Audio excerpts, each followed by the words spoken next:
Muy buenas tardes otra vez.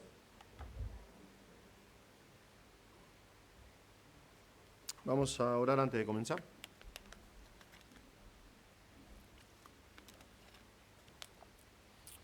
Padre Celestial, te damos muchas gracias por este tiempo.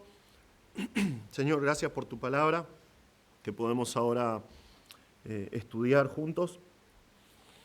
Te damos gracias, Señor, por el privilegio que tenemos de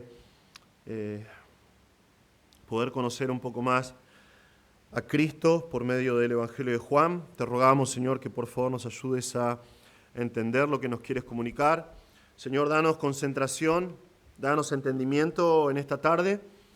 Te ruego especialmente, Señor, por este tiempo en tu palabra.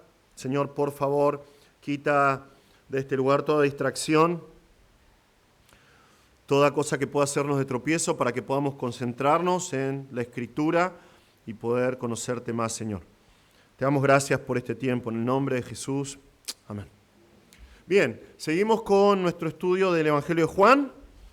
Y antes de empezar con nuestro texto, que vamos a hacer como siempre, va a ser muy breve hoy nuestro texto, no así la predicación, pero el texto va a ser breve, pero vamos a tener un tiempo especial sobre el pasaje que tenemos ante nosotros, ¿sí? Entonces les pido que por favor presten atención. Esto es algo muy, muy interesante, algo que tenemos que aprender todos como iglesia. Pero es en cuanto al pasaje que tenemos a continuación. La semana pasada llegamos hasta el capítulo 7, versículo 52, donde los líderes religiosos fueron enfrentados por Nicodemo, y después de ser enfrentados por Nicodemo le responden enojadísimos. Los líderes religiosos están súper enojados con Nicodemo y le dicen: ¿es que tú también eres de Galilea? Investiga y verás que ningún profeta sale de Galilea. Y luego, si vos tenés la Reina Valera 1960... o la NBLA, la nueva versión que estamos usando nosotros ahora, dice más o menos lo mismo. Tenés el versículo 53, y cada uno se fue a su casa. Luego, capítulo 8, versículo 1 dice: pero Jesús se fue al monte de los olivos, al amanecer vino otra vez al templo. Y después tenemos, capítulo 8 hasta versículo 11, el relato de la mujer atrapada en adulterio, una historia que conocemos todos. La palabra de Dios dice que Jesús bajó al templo, Jesús enseñaba en el templo, y los escribas y fariseos trajeron una mujer atrapada en el acto mismo de adulterio y le dijeron: maestro, Moisés mandó a que apedreemos hasta la muerte a tales mujeres. Y entonces el Señor escribía en tierra, nos dice el relato, y después nos dice que Jesús le dice: el que esté libre de pecado, que tire la primera piedra. Y es una historia muy conocida, ¿no? Que después, desde el más viejo al más joven, dejando sus piedras, se fueron, y Jesús se acerca a la mujer y le dice: ¿dónde están los que te condenaban? No quedó ninguno. Y ella dijo: ninguno. Y él dijo: yo tampoco te condeno, vete y no peques más. Es una historia muy conocida, muy, muy conocida por todos. Ahora, esto no pasa con nuestras versiones en español mucho. Algunas, por ejemplo, la BTX, que es la Biblia textual, termina en 7:52 y comienza a relatar desde 8:12. Otras versiones tienen esta historia entre corchetes. Otras versiones, por ejemplo, tienen este relato de la mujer en adulterio en cursiva, con una nota al pie. Y la razón es porque este texto que tenemos acá, esa historia de la mujer atrapada en adulterio, no formó parte del Nuevo Testamento durante los primeros siglos de la era de la Iglesia. No estaba ahí. No estaba ahí. Lo que indica claramente que es una historia que fue añadida mucho más adelante en la historia, y es la opinión de cada erudito del griego que nunca formó parte del Evangelio original de Juan. Nunca estuvo ahí. Ahora, en base a esto, quiero que nosotros consideremos lo que académicamente se llama la crítica textual, que básicamente es la evaluación de un pasaje a la luz de la evidencia histórica, a la luz de la evidencia gramatical. Y digo esto otra vez de antemano: esta situación en la cual estoy ahora en este momento delante de ustedes es simplemente porque estamos estudiando de manera expositiva el Evangelio de Juan versículo por versículo, y justo, me tocó a mí esta sección, pero esto me ha llevado horas y horas y horas de estudio, horas de oración, para que yo pueda ser claro y ustedes puedan entender lo que quiero decir. Este relato de la mujer atrapada en adulterio, vamos a analizarlo desde dos vías, que es la forma en que se hace la crítica textual. Primero, las evidencias internas, que es lo que dice el pasaje en sí desde el texto mismo, y después la evidencia externa. Tanto la evidencia interna como la evidencia externa nos muestran que este pasaje no formó parte de la palabra de Dios en el Evangelio de Juan. Entonces, primero, vemos las evidencias internas de este pasaje. Otra vez, nosotros hablamos español, ¿sí? Hay algunas personas que por ahí hablan 1 o 2 idiomas más, alemán, inglés, etc. Pero nosotros no nos damos cuenta muy bien en nuestras traducciones porque están en castellano, entonces para nosotros es todo lo mismo. Pero si vos estudiás este texto en griego, tenés casi 20 palabras que Juan no usa en todo el resto del Evangelio de Juan. Esto es importantísimo, porque son palabras súper raras, complejas, que Juan no usa. Juan tiene 5 libros, el Evangelio de Juan, el Apocalipsis, primera, segunda y tercera de Juan. En el resto de los escritos de Juan no están estas palabras. Y más aún, palabras que Juan usa constantemente en sus escritos no están en este pasaje. Conjunciones, preposiciones, que Juan usa constantemente no están acá. Por ejemplo, Juan usa acá verbos compuestos que no están en ningún otro lugar. En ningún otro lugar. Verbos compuestos significa que es el verbo con un sufijo o con un prefijo. Cuando vos estudiás un autor bíblico, te das automáticamente cuenta de su estilo, las palabras que usa. Esas cosas se reflejan en el texto. Se reflejan claramente, muy claramente. Por ejemplo, vos podés estudiar Lucas. Si podés escuchar la predicación del Evangelio de Lucas que está haciendo Pastor Marcos en el Talar, que es buenísima, Lucas es maravilloso. Tanto Lucas como Hechos, te das cuenta, y si estudiás el griego, es un griego que es exquisito. Lucas es un médico meticuloso que tiene un lenguaje asombroso.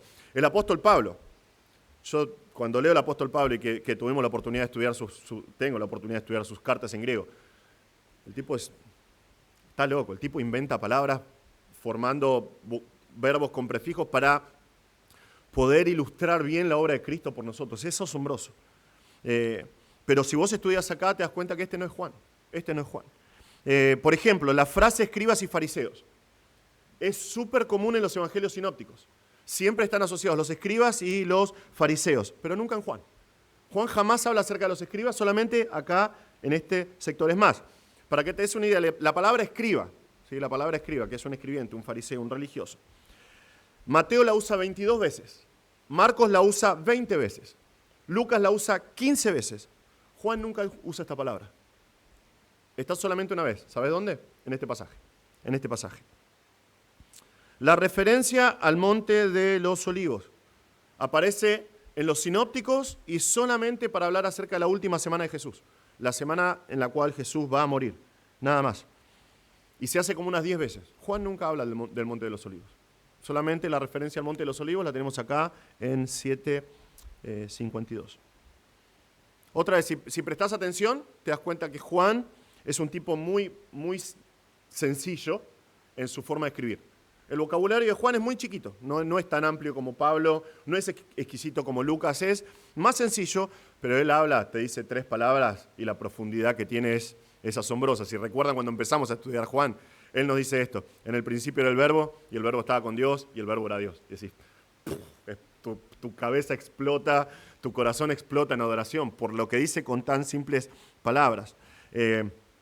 Este segmento claramente no sigue el patrón de escritura de Juan, no está ahí. Juan no escribió esto. Además, si vos dejás este texto en este lugar, entre medio de lo que dijo la semana pasada y lo que vamos a ver hoy, el texto pierde su fuerza.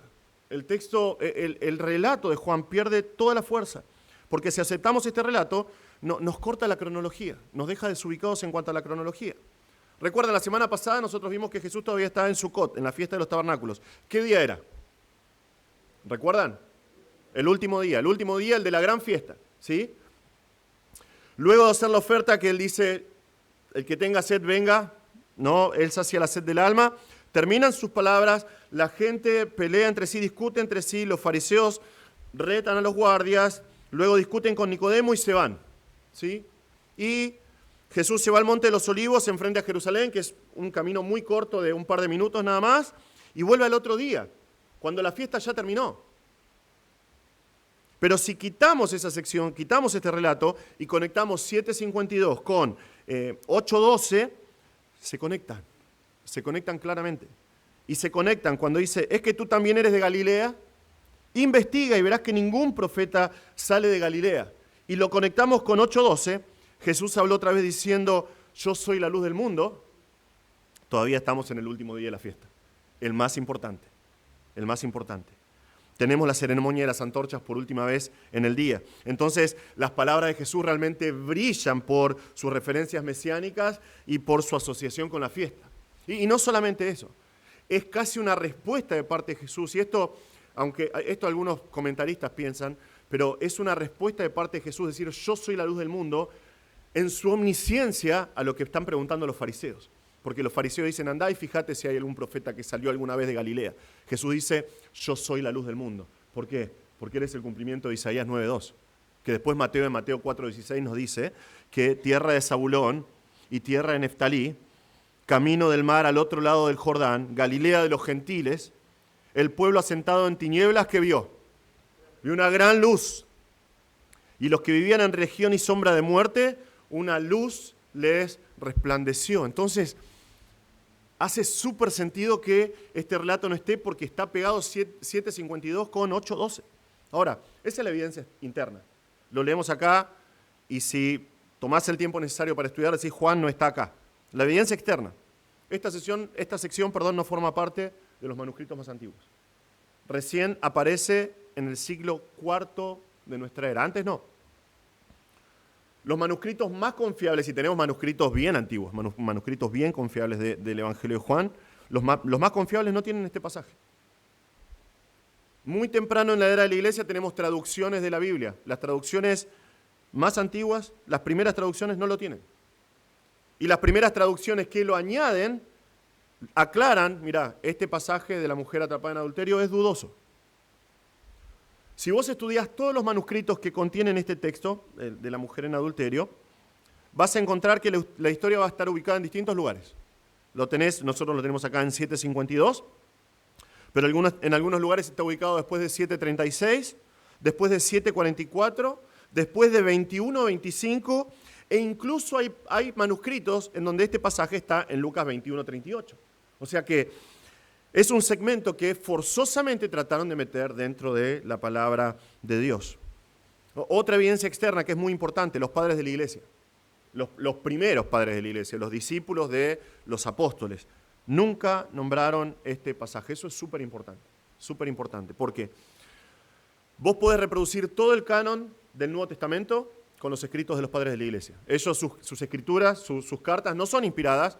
Él mandan cartas a toda la iglesia que se está desparramando por todo el Imperio Romano, y vos ves que ellos van citando todos los evangelios, todas las epístolas, Apocalipsis, y vos podés reproducir todo el Nuevo Testamento de la cita de los padres de la iglesia. Ninguno habla de este pasaje, ni siquiera los padres de la iglesia que hacen comentario versículo por versículo del Evangelio de Juan. No está, ninguno de ellos.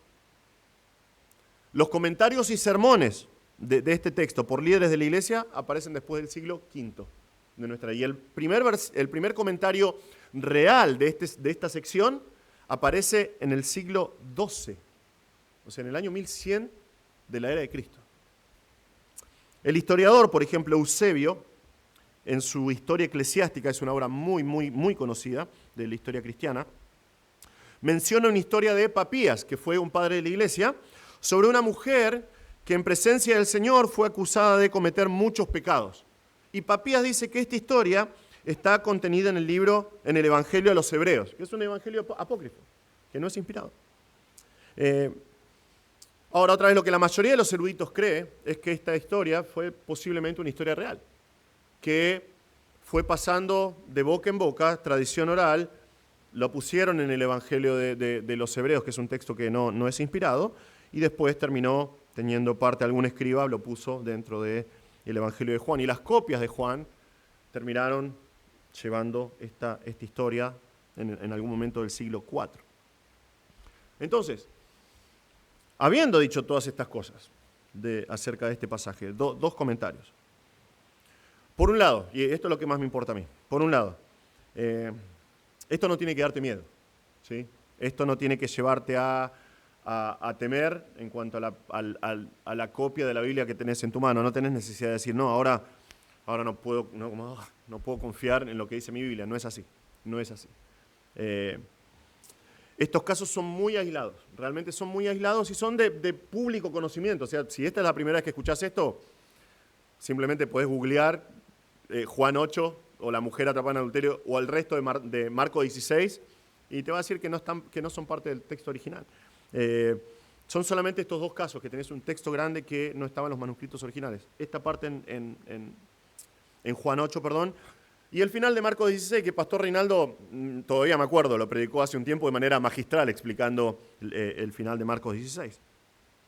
Son asuntos muy conocidos.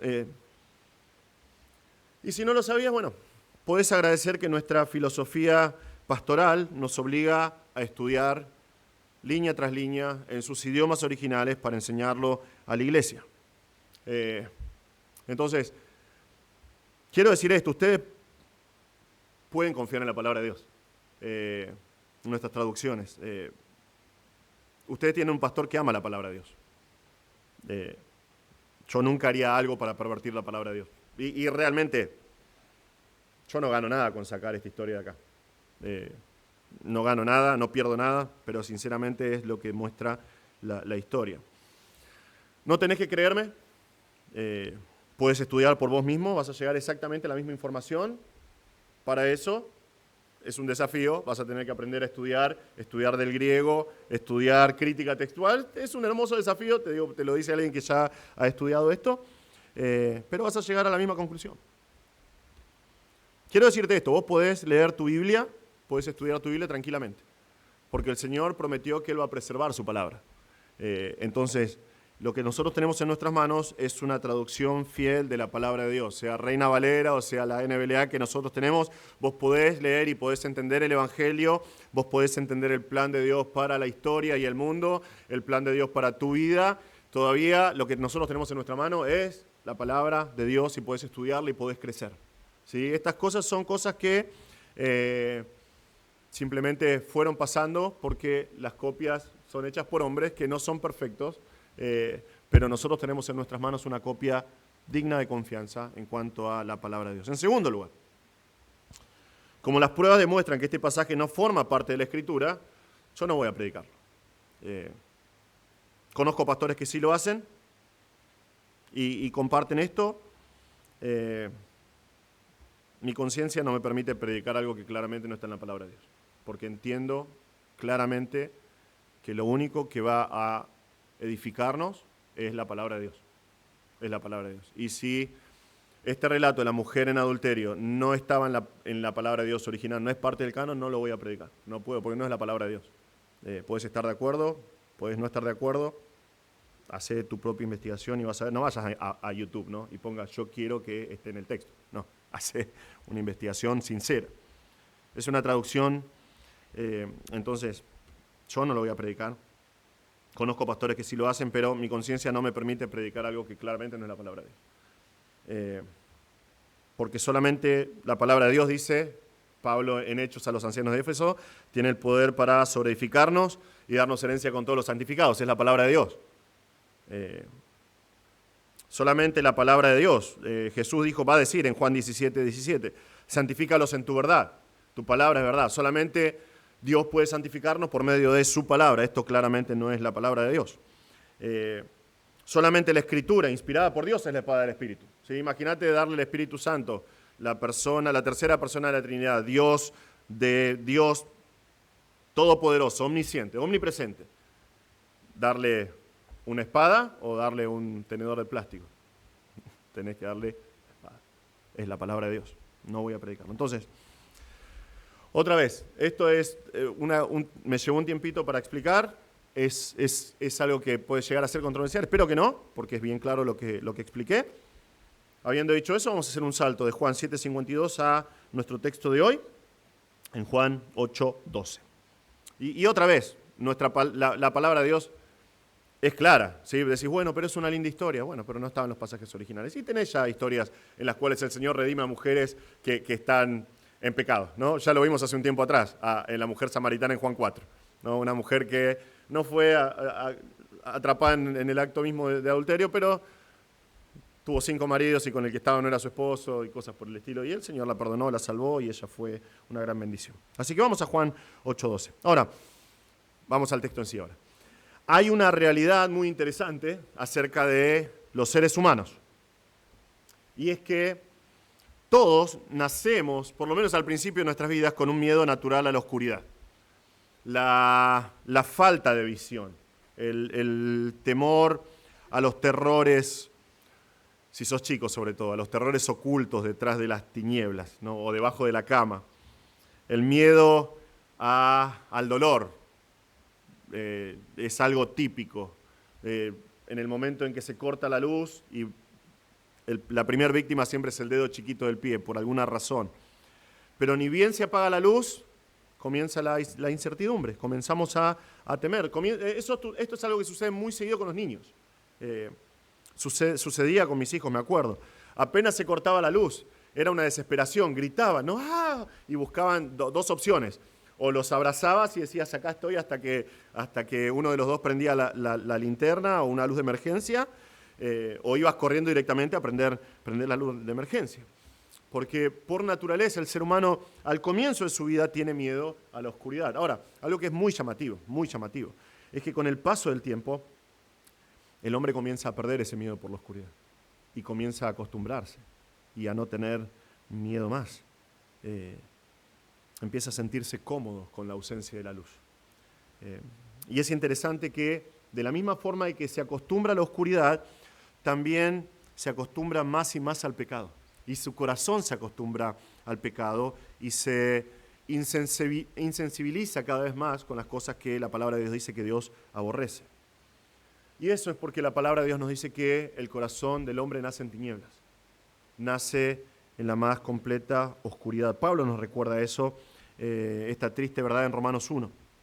Nos dice, pues aunque conocían a Dios, no lo honraron como Dios, ni le dieron gracias, sino que se hicieron vanos en sus razonamientos y su necio corazón fue entenebrecido. Profesando ser sabios, se hicieron necios y cambiaron la gloria del Dios incorruptible por una imagen en forma de hombre corruptible, de aves, de cuadrúpedos y de reptiles.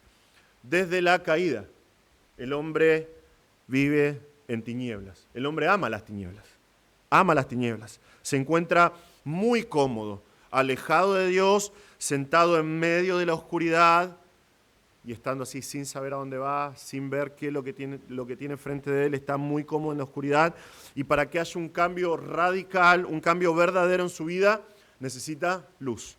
Necesita ser llevado a la luz. Necesita ser llevado a la luz de Dios. ¿Cómo puede ser? Bueno, nuestro pasaje de hoy nos presenta justamente eso. Nosotros vamos a ver hoy la declaración de Jesús de que Él es la luz. Vamos a ver en realidad el segundo. Imagínate esto, hace más de un año estamos estudiando el Evangelio de Juan y hoy llegamos al segundo yo soy de Jesús, que son 7, recién llegamos al segundo.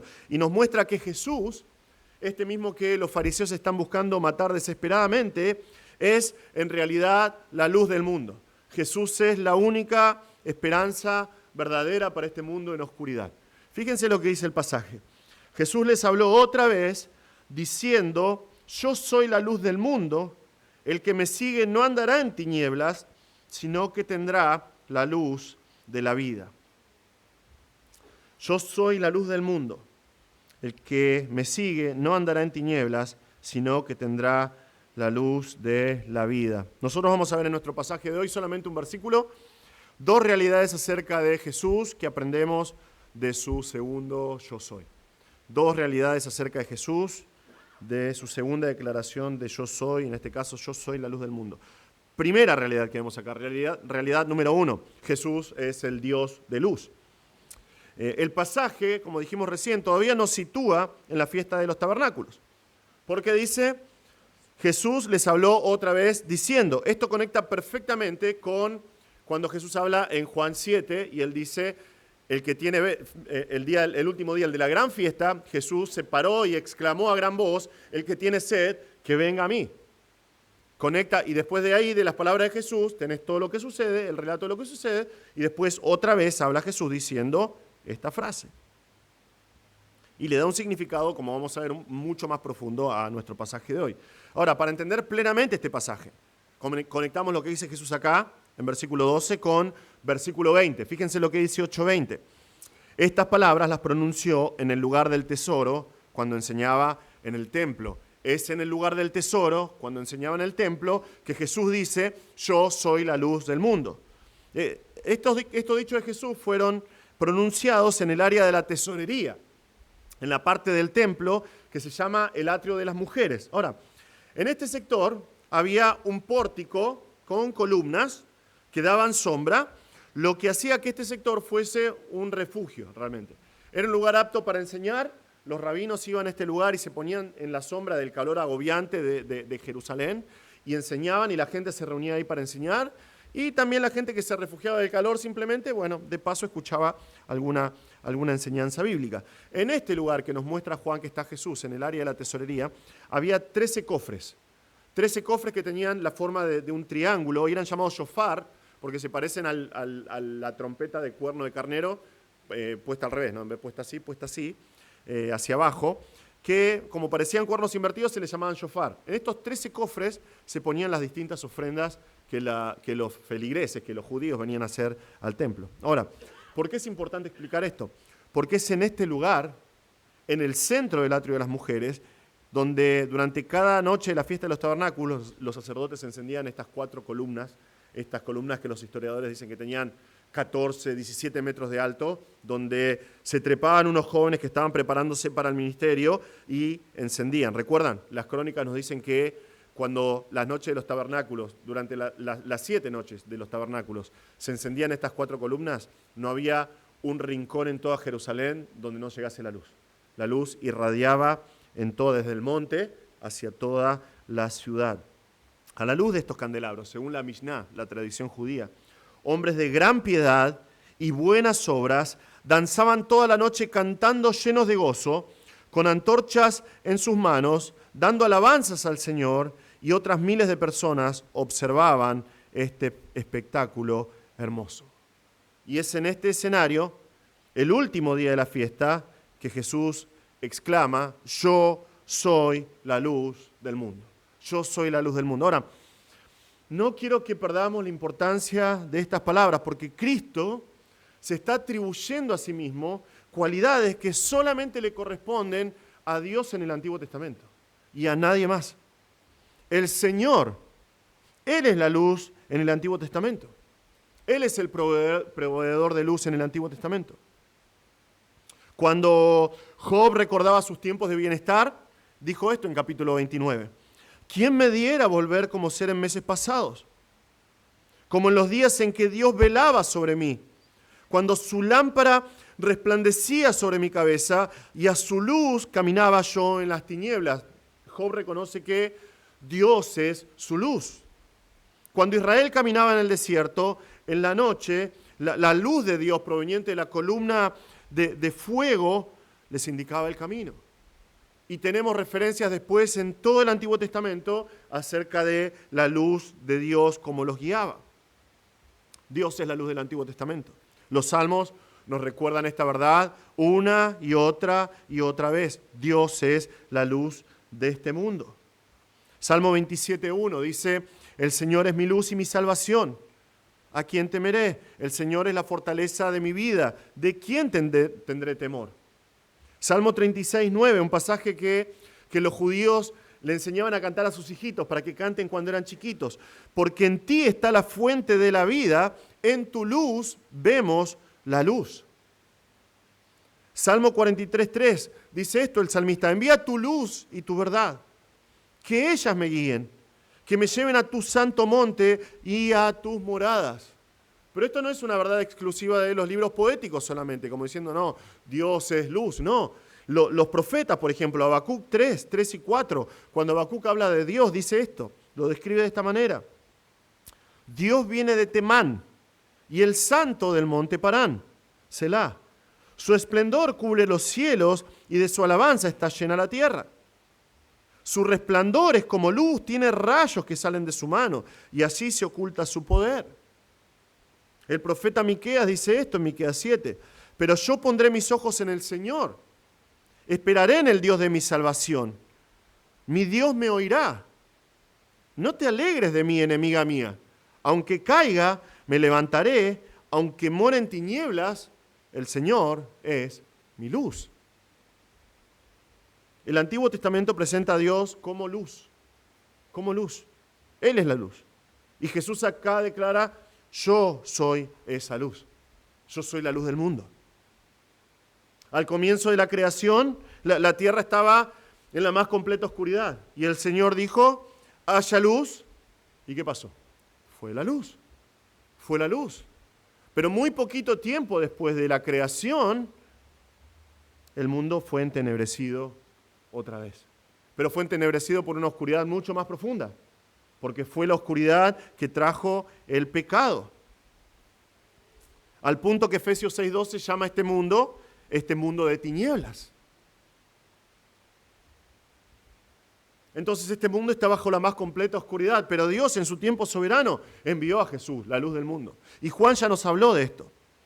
Antes de la creación, en Juan 1, nos dice de Cristo que en Él estaba la vida y la vida era la luz de los hombres. La luz brilla en las tinieblas y las tinieblas no la comprendieron. Juan hace siempre esa comparación. Este mundo está en tinieblas, pero Jesús es la luz. Y luego dice en Juan 1, 9 y 10, existía la luz verdadera, que al venir al mundo alumbra a todo hombre. Él estaba en el mundo y el mundo fue hecho por medio de Él y el mundo no lo conoció. Esa es la parte tristísima, terrible del Evangelio. De la misma manera que en la fiesta de tabernáculos los hombres celebran a Dios, ahora deberían estar celebrando la llegada de su Mesías que tanto están esperando. ¿A quién apunta toda la fiesta de los tabernáculos? Y lo tienen frente a Él, diciéndole, el que tiene sed, venga a mí. Y en este caso acá, yo soy la luz del mundo. Pero ellos no lo hacen. Juan 3 nos recuerda que la luz vino al mundo y los hombres, ¿qué hicieron? ¿Amaron qué? Más las tinieblas que la luz, pues sus acciones eran malas. Porque todo el que hace lo malo odia la luz y no viene a la luz para que sus acciones no sean expuestas. Jesús les dice, yo soy la luz del mundo. Hermanos, esta declaración del Señor es simplemente asombrosa, porque Jesús está declarando que Él es Dios abiertamente, públicamente.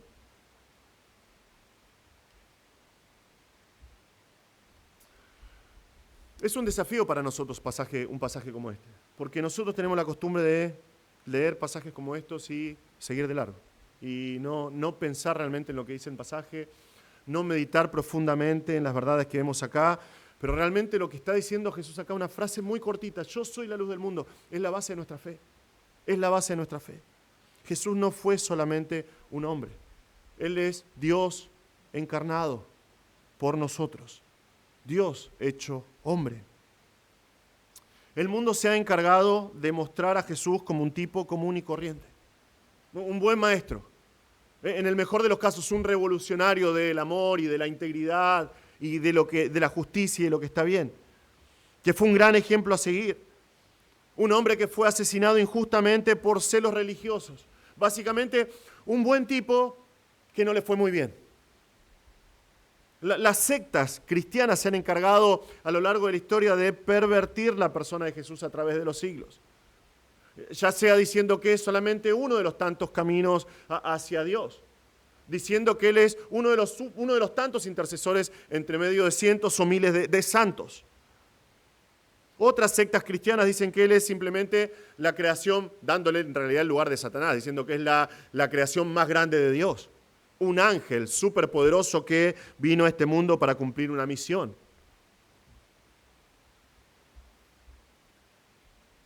Los judíos se han encargado hasta el día de hoy de blasfemar su nombre y Dios sea su juez, diciendo tremendas barbaridades, que realmente es muy difícil que un cristiano pueda leer. Por ejemplo, el concilio de ellos en el segundo siglo, el concilio de Jamnia, donde condenan a Jesús y todo aquel que cree en Jesús, acusando de hereje a todo aquel que cree en Jesús, diciendo que la Torá no enseña la Trinidad, diciendo que Dios es uno, y esto no tiene que sorprendernos realmente, porque uno de sus miembros, un judío y fariseo de fariseos, dijo esto, que hasta el día de hoy, cada vez que se lee a Moisés, un velo está puesto sobre sus corazones. Ellos no pueden entender la palabra de Dios. Pero Jesús deja en claro quién es Él verdaderamente. Él es la luz del mundo. Él es el Señor del Antiguo Testamento. Él es el Señor. Él es el Señor.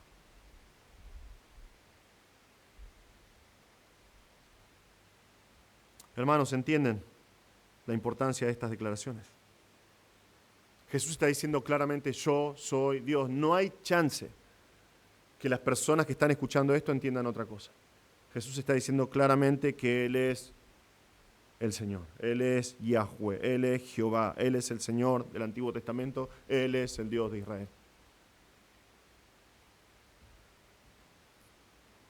Nuestra esperanza no está puesta en un hombre, no en un hombre común y corriente.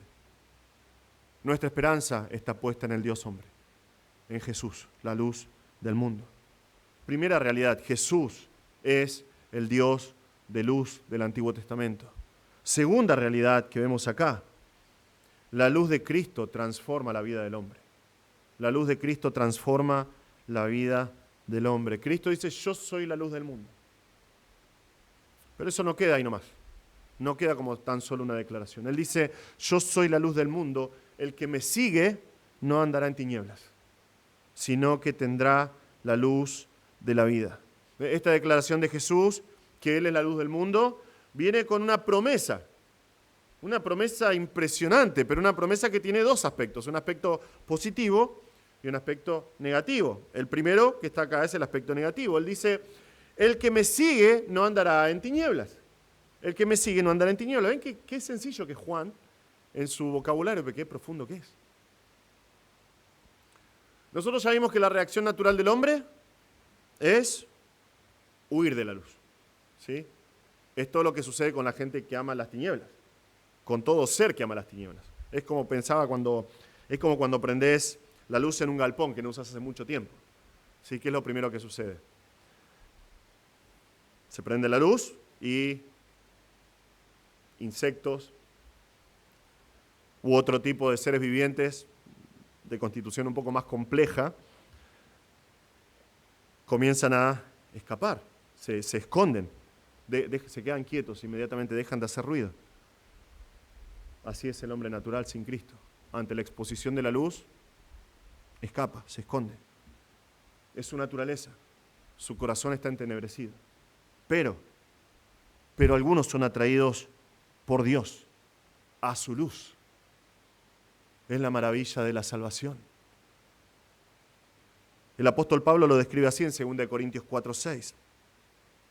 Pues Dios, que dijo, de las tinieblas resplandecerá la luz, es el que ha resplandecido en nuestros corazones para iluminación del conocimiento de la gloria de Dios en el rostro de Cristo. El hombre nace en tinieblas, su corazón está entenebrecido, pero el mismo Dios Todopoderoso que en el momento de la creación dijo, haya luz, y fue la luz, es el mismo que soberanamente viene al corazón del hombre entenebrecido y resplandece con su luz. Y es en ese momento que el hombre, como dice el apóstol Pablo acá, que ve, iluminado por la luz de Dios, llega al conocimiento de la gloria de Dios en el rostro de Cristo. Es por medio de la acción de Dios en el corazón del hombre, iluminándolo, que el hombre finalmente, que estaba en oscuridad, puede ver a Cristo, puede ver su propia pecaminosidad y en arrepentimiento decir, como dijo Isaías, ay de mí, arrepentirse y venir a Cristo para salvación, clamando, Señor, sálvame. Y es transformado y convertido en una nueva criatura, como dice Pablo acá. Es cuando Dios resplandece en el corazón del hombre. Hay gente que es atraída a la luz de Cristo. Pero vean acá que la promesa que dice acá Cristo es para los que siguen a Jesús. Es para los que siguen a Jesús. Y esto es sinónimo de creer realmente en Él. Creer realmente en Él. En Juan 12:46, mucho más adelante, Jesús dice esto, yo, la luz, he venido al mundo para que todo aquel que cree en mí no permanezca en tinieblas. Entonces, el que sigue a Jesús, cree en Jesús, cree en Él. Y el que realmente cree en Él, lo sigue. Lo sigue siempre. Lo sigue siempre en su vida. Y Jesús promete acá, como la luz del mundo que es, que el que lo sigue no va a andar en tinieblas, nunca. No va a andar en tinieblas. Pero la condición es seguirlo. Es seguirlo. Esto no es un conocimiento mental solamente. Esto no es un rito religioso. Seguir a Jesús no significa venir a la iglesia cada tanto o hacerte miembro de una iglesia, sería lo ideal. Pero no significa siquiera venir a la iglesia todos los domingos, aunque está implícito. La palabra seguir acá para Jesús, está escrito en griego, es un participio presente activo, significa que es una actitud constante de seguir a Jesús todo el tiempo. Es una forma de vivir. Se usa para describir, por ejemplo, a un soldado que sigue a su capitán, sin importar las condiciones. Hace poquito nosotros veíamos una película que estaba ambientada en la Segunda Guerra Mundial. Y un ejército, un capitán con su ejército están yendo detrás de un tipo. Y el tipo se les está escapando y atraviesa todo un campo minado. Entonces el general le dice a sus soldados, bueno, vayan a buscarlo. Y tiene un campo minado enfrente. Y no le fue muy bien a estos soldados. No tenían otra opción. ¿Por qué? Porque seguían a su capitán. Y es lo que implica esta palabra, es lo que implica seguir a Jesús. Es como un soldado que sigue a su capitán sin importar al enemigo, sin importar las condiciones, sin medir las consecuencias. Tiene que ser fiel y obediente a su superior. Es la actitud de un esclavo para con su amo. ¿Qué tipo de derechos tiene un esclavo? Ninguno. El amo dice, hace esto, el esclavo obedece. ¿Por qué? Porque sigue las órdenes de su amo. Se usaba para seguir las ordenanzas o los consejos de un maestro. Se usaba para describir una persona que sigue las leyes de un reino. No voy a hacer esto porque sé que hay consecuencias, porque la ley deja establecido esto. Entonces yo voy a seguir las leyes, voy a obedecer. Jesús dice, yo soy la luz del mundo. Y el que sigue verdaderamente a Jesús, el texto nos dice que ya no anda en tinieblas. Ya no vive como vivía antes. Ya no anda en cosas oscuras. No puede estar cómodo en la oscuridad. ¿Por qué? Porque conoce a Cristo. Porque está siguiendo a Cristo, que es la luz del mundo. Y este es el testimonio de toda la Escritura. Es lo que enseña toda la palabra de Dios. El que sigue a Cristo fue arrancado de las tinieblas. No puede volver ahí porque fue arrancado por Cristo. Primera de Pedro 2:9 dice, pero ustedes son linaje escogido, real sacerdocio, nación santa, muchas cosas para nosotros, ¿no? Muchas verdades en cuanto a nuestra posición en Cristo. Pueblo adquirido para posesión de Dios, ¿a fin de qué? De que anuncie las virtudes del que los llamó, ¿de dónde? De las tinieblas, ¿a dónde? A su luz admirable. El que sigue a Cristo fue arrancado de las tinieblas. El que sigue a Cristo vive constantemente consciente de la luz de Cristo. Primera de Tesalonicenses 5, 4 al 6, dice, pero ustedes, hermanos, le dice Pablo a los tesalonicenses, una gran iglesia, pero ustedes, hermanos, no están en tinieblas, para que el día los sorprenda como ladrón, porque todos ustedes son hijos de la luz e hijos del día. No somos de la noche ni de las tinieblas, por tanto, no durmamos como los demás, sino estemos alertas y seamos sobrios. El que conoce a Cristo, el que sigue a Cristo, está consciente que está en una guerra en contra de las tinieblas. Y cuando las tinieblas quieren acaparar o tomar posesión de parte de su vida, está alerta y dice, no lo voy a hacer. No voy a participar. ¿Por qué? Porque estoy en luz, soy hijo de luz, soy hijo del día. Porque ya no estoy en tinieblas. El que sigue a Cristo vive de manera práctica en esa luz. Es lo que nos enseña Efesios 6 al 13. Pablo dice que nadie los engañe con palabras vanas, pues por causa de estas cosas la ira de Dios viene sobre los hijos de desobediencia. Por tanto, no sean partícipes con ellos. ¿Por qué no puedo participar de cosas vanas? ¿Por qué no puedo participar de estas cosas malas? Porque antes, dice Pablo, ustedes eran tinieblas. ¿Cuándo? Antes ustedes eran tinieblas. Pero ahora ¿qué son? Luz en el Señor. Anden como hijos de luz. Porque el fruto de la luz consiste en toda bondad, justicia y verdad. Examinen qué es lo que agrada al Señor y no participen en las obras estériles de las tinieblas, sino más bien desenmascárenlas, denúncienlas públicamente, porque es vergonzoso aún hablar de las cosas que ellos hacen en secreto. Pero todas las cosas se hacen visibles cuando son expuestas por la luz. Pues todo lo que se hace visible es luz. El que sigue a Cristo vive de manera práctica en la luz. Practica la justicia que proviene con esa luz. El que sigue a Cristo vive de manera práctica en la luz con sus hermanos. Es el mismo Juan que nos recuerda en 1 de Juan 1:6. Si decimos que tenemos comunión con Él, pero andamos en tinieblas, somos cristianos carnales. Estamos en un proceso de crecimiento. ¿Qué dice Juan? Juan es blanco o negro. Si decimos que tenemos comunión con Él, pero andamos en tinieblas, mentimos y no practicamos la verdad. Y 1 de Juan 2:9 dice, el que dice que está en la luz y aborrece a su hermano, está creciendo en santificación. ¿No? Y algún día va a entender. Blanco y negro. El que dice que está en la luz y aborrece a su hermano, aún está en tinieblas. Aún está en tinieblas. El que sigue a Cristo, practica esa luz aún en su comunión con los hermanos. Si estoy en la luz, no aborrezco a mi hermano. Si estoy en la luz, amo a mi hermano. Seguir a Jesús es andar en la luz, es andar. Una vida constante, es una forma de vivir. La persona ya no está de acá para allá en la oscuridad. No va un ratito a la luz y después vive la mayor parte del tiempo en la oscuridad, donde es imposible ver, donde está lleno de incertidumbre, lleno de miedo, con dolor a causa de los tropiezos constantes. Las palabras de Jesús acá en el Evangelio de Juan son clarísimas. Un verdadero cristiano no anda en tinieblas, punto. No anda en tinieblas, no puede. A veces va a fallar, cada uno de nosotros va a fallar hasta el día que estemos en la presencia del Señor, pero no es su vida. No practica la oscuridad, no está cómodo en la oscuridad.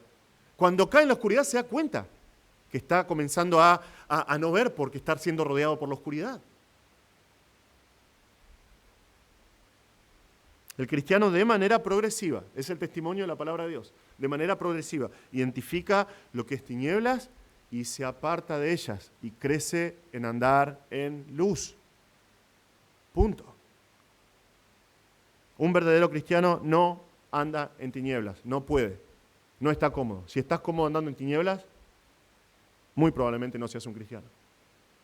Punto, no mates al mensajero, es lo que dice Juan, es lo que dice la Escritura. El verdadero creyente no puede andar en tinieblas porque es luz en el Señor. Muy desafiante lo que dice acá. Este es el lado negativo. Ahora vamos al otro lado, el lado positivo. No andará en tinieblas, sino que tendrá la luz de la vida. Quien sigue a Jesús, no solamente no camina, este es el no camina en tinieblas, sino que tendrá la luz de la vida. Hermanos, esto es maravilloso lo que dice Juan acá. Es sorprendente, porque es una vida que sobrepasa nuestro entendimiento. El hombre religioso tiene la tendencia a poder adiestrar su carne. Y dice, bueno, yo no hago esto. Ustedes conocen la historia, por ejemplo, en Lucas, ¿no? Cuando habla acerca del fariseo y el publicano, ¿no? El fariseo tiene una larga lista de las cosas que hace bien. No, yo ayuno, yo ofrendo, yo hago esto y no soy como este pobre tipo que está acá. ¿No? Y yo hago. Cada hombre a su capacidad puede adiestrar su carne, puede refrenar sus instintos y puede más o menos comportarse bien, pero lo que está hablando Cristo acá, tener la luz de la vida, es algo completamente diferente. Es una vida que sobrepasa nuestro entendimiento, que no puede reproducirse por medio de la fuerza humana, porque es la vida de Dios. El seguidor de Cristo, aquel que creyó en Cristo, tiene dentro suyo, posee, está en su interior la luz de la vida. Tiene la luz de Cristo y esa luz produce vida espiritual, vida sobrenatural que proviene de Dios, la vida eterna. puesta en práctica, manifestándose en este mundo lleno de oscuridad. No es que solamente posee la vida eterna garantizada. Sí, es verdad eso, pero también manifiesta esa vida eterna, esa vida sobrenatural en su caminar por este mundo, siendo luz en este mundo. El que cree en Jesús y el que sigue a Jesús tiene la luz de la vida. Es la consecuencia lógica de conocer a Dios. Es andar en la luz de la vida.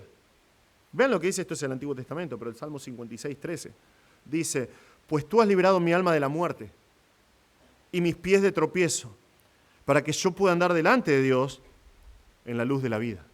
Maravilloso. Antiguo Testamento, aún antes de que nazca el Señor, vemos la misma verdad. El que conoce a Dios realmente, el que fue librado en su alma, ven lo que dice: tú has librado mi alma de la muerte, mis pies de tropiezo, para que yo pueda andar delante de Dios en la luz de la vida. La persona que realmente fue rescatada en su alma por el Señor anda en la luz de la vida. Es la consecuencia lógica de conocer a Dios. Es el mandato de Jesús para nosotros. Mateo 5, en el Sermón del Monte, versículos 14 al 16. Jesús, ¿qué dice? ¿Ustedes qué son? Ustedes son la luz del mundo. Ustedes son la luz del mundo. Una ciudad situada sobre un monte no se puede ocultar.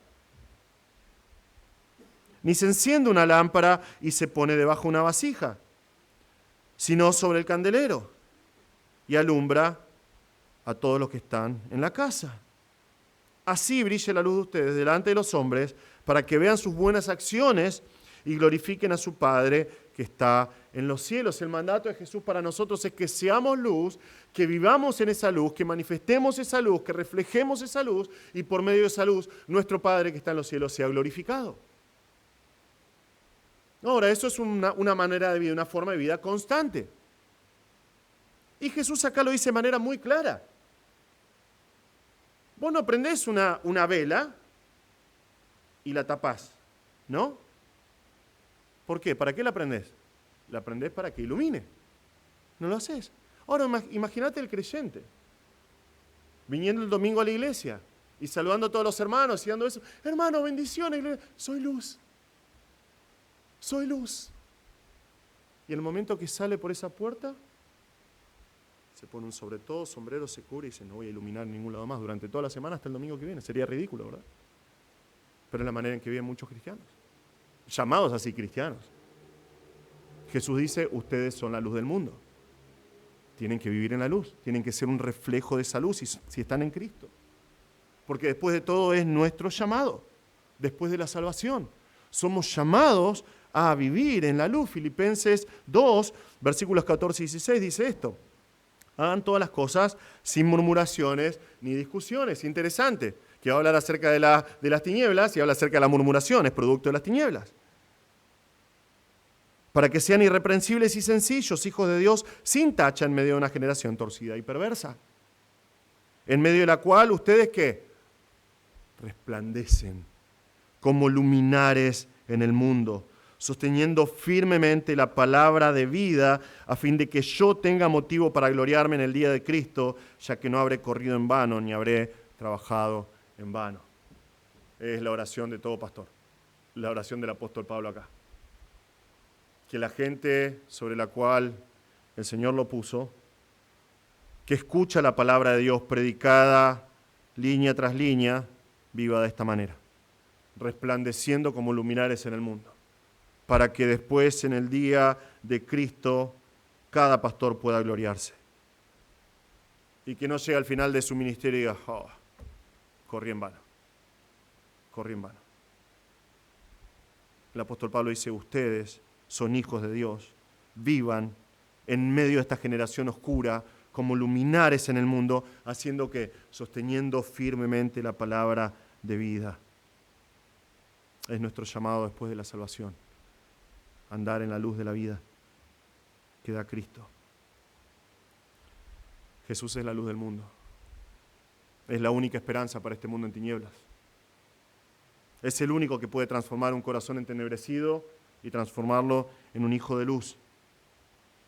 Y estas palabras son un refresco al alma de la persona que realmente creyó en Cristo. Realmente. Entonces, pensaríamos que al fin estas personas entendieron algo. Jesús está hablando claramente acá. No está hablando en acertijos. Jesús está diciendo, yo soy Dios. Yo soy el Dios que puede saciar tu sed. Yo soy la luz del mundo. Yo soy el Dios de luz del Antiguo Testamento. Lo dice claramente.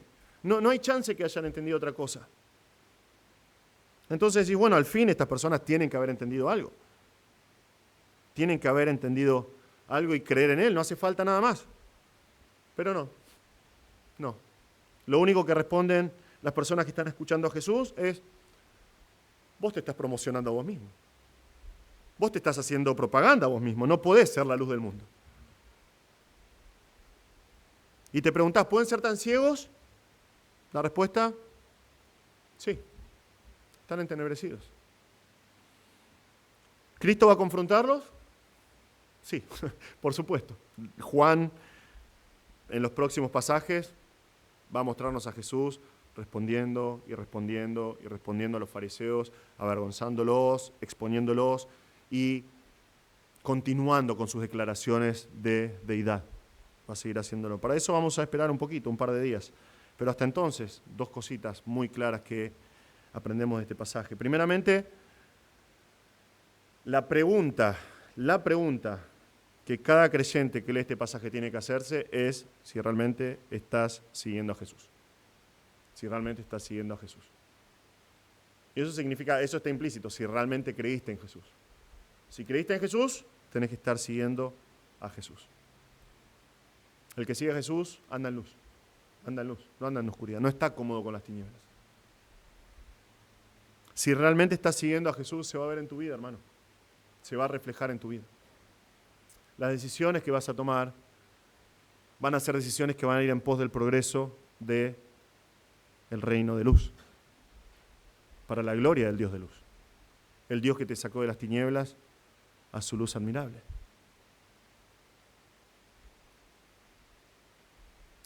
Estos pasajes son un desafío para nosotros, porque otra vez, el ser humano tiene la capacidad de mostrarse religioso y de mostrar y aparentar que está en luz, pero a Dios nadie puede engañar.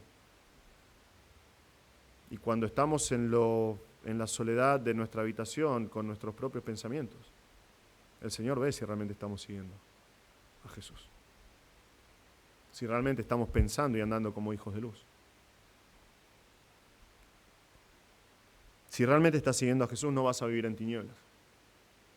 No vas a vivir en inseguridad. No vas a vivir en incertidumbre. Sí, no sabes lo que va a pasar el día de mañana. Nadie sabe lo que va a pasar el día de mañana. Pero aquel que anda en luz, confía en el Señor, va diciendo, Señor, vos sos la luz de mi vida, tu palabra es una lámpara a mis pies, y paso a paso el Señor va guiando y va mostrándote cuál es su voluntad. Vas a manifestar la luz de la vida. Vas a ser guiado por la luz del mundo. Entonces la pregunta para vos es si realmente estás siguiendo a Jesús. Y en segundo lugar, por ahí estás acá y no conoces a Jesús todavía. Por ahí estás viendo esta transmisión que estamos haciendo en vivo y no conoces a Jesús. Entonces la pregunta para vos es, ¿realmente conoces a la luz del mundo? Si no conoces a Cristo todavía, si nunca creíste con todo tu corazón en Jesús, la palabra de Dios es clara, de acuerdo a lo que vimos en nuestro pasaje de hoy, todavía estás en tinieblas, todavía estás entenebrecido. Y Jesús está invitándote otra vez. Jesús está hablando en este momento a tu corazón, diciéndote, yo soy la luz del mundo. El que me sigue no va a andar en tinieblas, sino que va a tener en sí la luz de la vida. Si nunca creíste en Cristo, por favor, escuchá la voz de Dios hablándote hoy. Reconoce que sos un pecador. Estás entenebrecido, todavía estás en tinieblas porque el pecado te separa de Dios. Naciste como todo ser humano en pecado, separado de Dios. Y eso te condena a la oscuridad hoy y a la oscuridad por la eternidad, en el infierno. Pero Cristo te dice, yo soy la luz del mundo, vení a Cristo hoy. Deja que la luz de Cristo te muestre tu pecado, arrepentite de tu pecado y vení a Cristo hoy. Reconocelo, cree en Él como tu Salvador, como tu Señor, Él va a transformar tu vida. Él te va a arrancar de las tinieblas. Él te va a hacer caminar en su luz. Por favor, no le des la espalda a Cristo en esta tarde. Él te está diciendo, Él es la luz del mundo. Él quiere darte su luz. Vení a Cristo hoy. Y hermanos, que este desafío de Juan, muy breve, pasaje muy breve, nos ayude y nos recuerde lo que el Señor hizo por nosotros. Él nos sacó de las tinieblas a la luz. Él nos salvó para que seamos luz. Él quiere que nosotros andemos en luz. Que vivamos aferrados a Cristo, la luz del mundo, para poder seguir reflejando, iluminando de la forma que Él quiere en este mundo. Vamos a orar. Señor, te damos gracias por este tiempo. Señor, te damos gracias por este pasaje. Señor, te rogamos que en base al desafío del pasaje de hoy, nosotros podamos evaluar nuestra vida y reconocer, Señor, tal vez esas áreas en nuestra vida en las cuales las tinieblas todavía tienen cierto dominio o cierta influencia, Señor, para que podamos entregarlas a ti, reconocerlas delante de ti, Señor, para vivir y andar en luz como es tu voluntad, Señor. Ayúdanos a ser personas que te siguen constantemente, Señor, sin claudicar, sin volver atrás, constantemente, firmemente, sosteniendo tu palabra, Señor. Ayúdanos a vivir para tu gloria, Padre Celestial. Te rogamos, Señor, que también si hay alguien que no conoce a Cristo, que está acá o está escuchando este pasaje, este mensaje, que por favor esté sobrando en su corazón para que pueda venir a Cristo. Pedimos estas cosas en el nombre de Jesús, la luz del mundo.